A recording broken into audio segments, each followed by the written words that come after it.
All right. Hello, everybody. My name is Jay Lacazio. I'm owner-operator of CNCWP, and I am extremely late. This was supposed to be a Facebook Friday post, but you know what?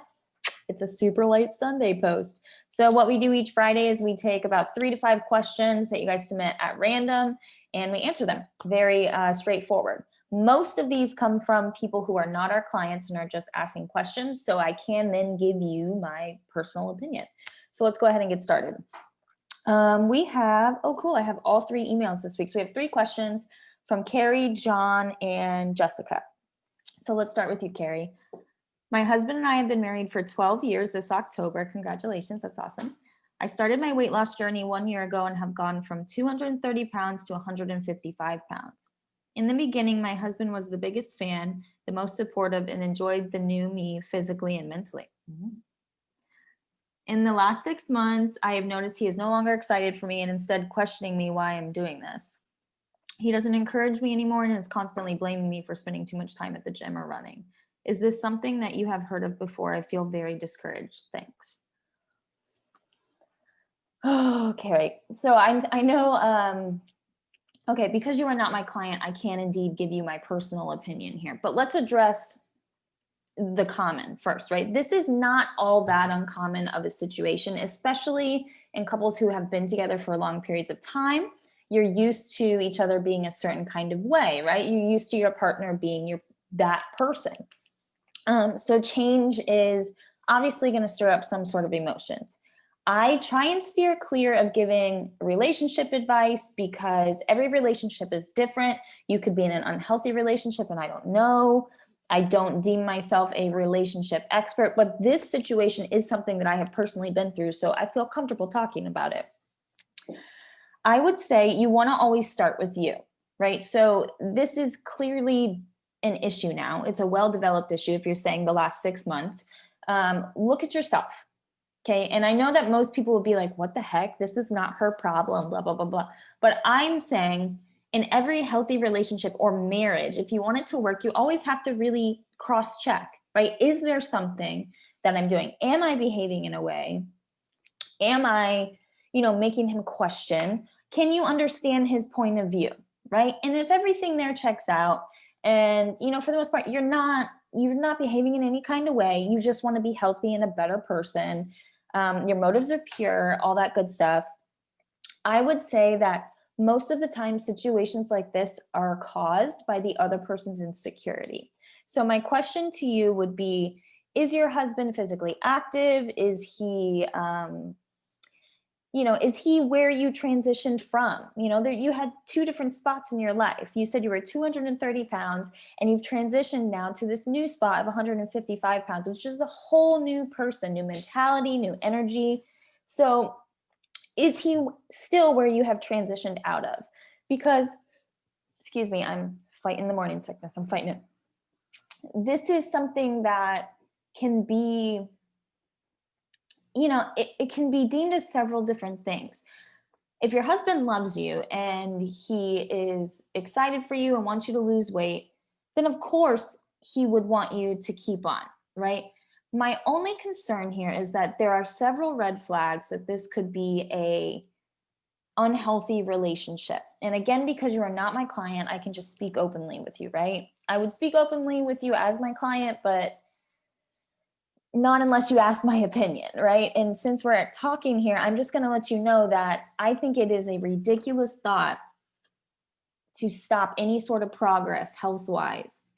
I think it is absolutely ludicrous that you would stop your programming, your weight loss, to becoming the best physical, mental, spiritual you because of anybody's issue with it, right? Now, being that this is your husband of 12 years, I'm not sure if you have children, probably the easiest way to get it across to him, and I know it sounds dramatic, but this is something that I had to kind of like negotiate around, not verbatim, but this is what I used to get my point across and finally made my partner like, you know what I mean? Was, do you want me to gain diabetes so you're comfortable? Should I stay at risk for cardiovascular disease and hypertension and all those things and not be a good example, a healthy example for our children just to make you comfortable? No, the answer is no. That's absolutely crazy. I feel like Lizzo should be playing in the background right now. Girl, you got to do you. You have to make sure that your headspace is in the right spot, right? And if he can't get with it, some people don't know how to handle success. I would say, invite your partner to be a part of your transition. Baby step them, because you're well into your progress and he's not made any progress from what I'm gathering. Invite him onto your journey. It could be that maybe he's jealous. It could be that maybe he's intimidated. There's so many things. He's insecure about himself now that you're physically toning up and shaping up. There's a lot of things that could be going on there. So I would say be open with your partner, check in with them, invite them along on your journey, assure them in the way that you know your partner best, assure them, my motives are pure, I love you, but I am certainly not going to put myself at risk. I feel great. I am doing great. That's not going to stop because you're insecure, right? And in whatever kind of terms you want to say. But I did just want to say, Carrie, that this is not all that uncommon. It's actually pretty, I would say, if anybody who is going through like a intense physical training program, or like a massive weight loss or anything like that, this is bound to come up at some point, especially because your endorphins are raging, you're feeling good, you're confident, people are attracted to confidence, right? Just address your partner the way you know how to and go from there. I will definitely send you an email and check back up with you, Carrie. Thank you for that question. That's really good. Okay, John. John says, I've recently started running 3 miles in the morning every day. I am noticing each run, my shin splints are getting worse. Ooh, shin splints suck. It has gotten to the point of excruciating pain. I want to run. I don't understand why this is happening. I stretch before and after my run, and I'm sure to hydrate accordingly. Do you have any products in mind that will help with shin splints? Okay, so let's first talk about what shin splints are. So everybody knows your shin bone, right? You've got your tibial band there. You've got your tibial muscle. I'm thinking most people suffer from front of the leg shin splints. When I was a professional dancer, and when I was in college, I suffered dramatically from posterior tibial shin splints, which is like the muscle on the outside of, so here's the shin, it's the muscle on the outside. It would lock up and everything. It was horrible. So what shin splints are micro tears essentially. And shin splints are most of the time, 99.99% of the time, caused by increased activity quickly. Like if you weren't running at all, John, and then you just went to run 3 miles every morning, that could have caused it. Or, excuse me, change in your exercise program. So if you are, let's say if you're normally swimming and then you suddenly started running again, that's a totally different stress on the body, right? You could have flat feet. You could be wearing the wrong shoes. There's so many things that could be going here, John. So I'm going to say, let's not look at products right away just to band-aid this, like let's find the source. If you just started running 3 miles every day, it's probably because you started too much too soon, and you need to let the micro tears heal in order to be able to continue doing this.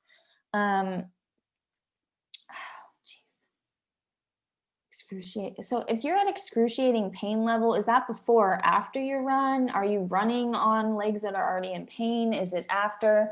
Because there's several things you can do that are essentially like common sense for shin splints. We call it ice. So the first one for ice, I is ice. You want to ice a nice cold compress before and after your run. The second is compress. So you want to have compression socks. You want to have something that's putting pressure on that area, because that will help stop the inflammation. It will help calm down the receptors there, and it will actually help heal the micro tears quickly. So you want to put those on before and after your run. And then the third one is elevate. So the only thing I can tell you, John, is the fastest way to heal your micro tears is to leave the muscle alone. And I know no runner, especially runners, like to hear that, because running is a conditioned sport. You have to keep up with it, right? But that's the best thing that I can tell you. Maybe change your running path. Are you running on an altitude? Is it like, are you on concrete? Where are you running? That has a lot to do with it. Look at your shoes. If you have flat feet, It could be you're doing everything right, but you're just bound to get shin splints because of the way of the flexion of your ankle, right? So check those things out.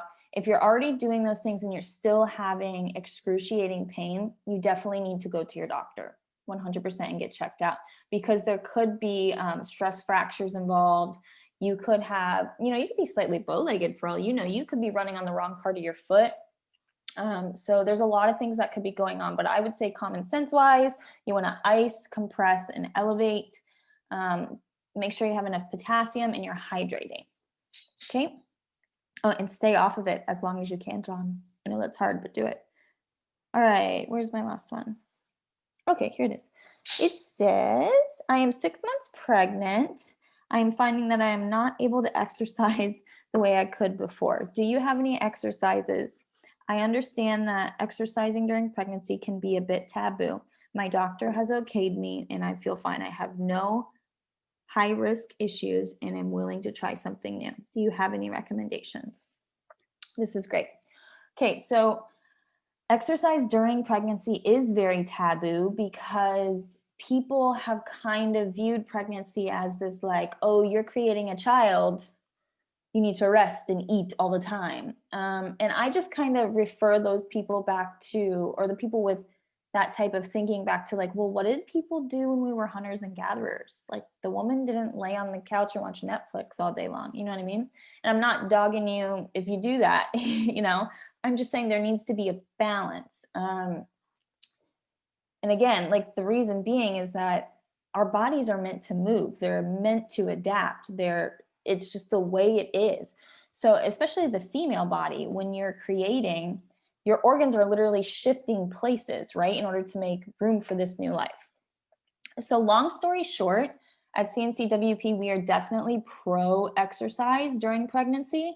I will say that no matter what, it doesn't matter. All of our clients have to be medically cleared, especially our pregnant ladies, right?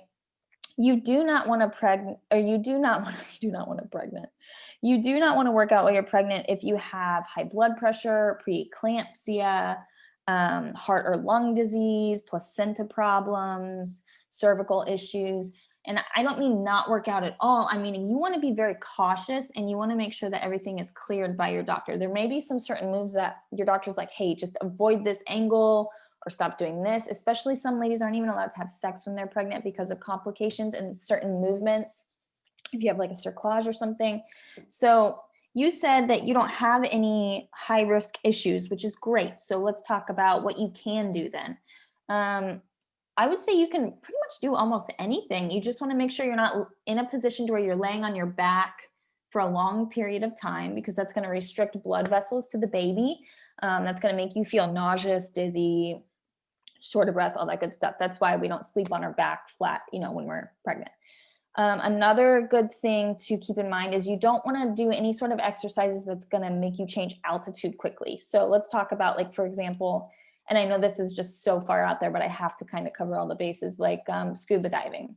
If you go scuba diving, you're running the risk of an altitude change there for your baby and giving your baby decompression sickness, right? So you want to just kind of avoid things like that until after the baby's here. But you can do weights, you can do body weights, you can do high intensity, you can do swimming, you can run. Yes, you can run while you are pregnant. You are not going to hurt your baby. If you have no high risk issues, yes, you can run. And so some reasons why we want to be working out while we're pregnant is boost your mood and energy levels, help you sleep better. It'll prevent excess weight gain, promotes muscle tone. My favorite is it helps prepare your body for labor and delivery and recovery. Praise God, right? You want to get your body prepared and able to go through that as quickly as possible. It shouldn't be a shock to your system when you need to use those muscles. We want to prepare those muscles all the way through the 9 months, right? So yeah, we do have a ton of exercises actually, and I would question, what kind of workout are you doing? What kind of workout have you been doing? Is it body weight? Is it high intensity? Are you eating a specific way? There's a lot of questions I have for you. So I'm actually going to follow up with you via email, because this is really exciting for me. We just dropped a new program called Bumpin'. and we have tons of exercises and free tutorial videos for the exercises that I can send you. So I'll definitely do that. But yes, long story short, continue moving. I would say add weight to your regimen. Let's say like weighted lunges, sumo squats, barbell squats, deadlifts, all those good classic traditional well-rounded exercises you want to continue doing. If you're finding that, like maybe you're just, we get awkward and bulky as we get bigger, and maybe your body can't move that way anymore, then maybe let's take the weight down, let's scale it back, let's do some body weight, and then incorporate weights for maybe like every other exercise. You don't want to be using weights in a position to where you don't feel steady, especially while pregnant. So if there's, let's say, squats, for example, if you don't feel comfortable, if you feel like you lose your balance when you're doing squats, we're going to take the weight away for the squats. It'll be body weight squats, and then we'll bring the weight back in for a seated, leg press or anything like that. So yeah, that's all 3 we have today, and I'm so excited to answer these for you guys. Thank you so much for hanging around and listening.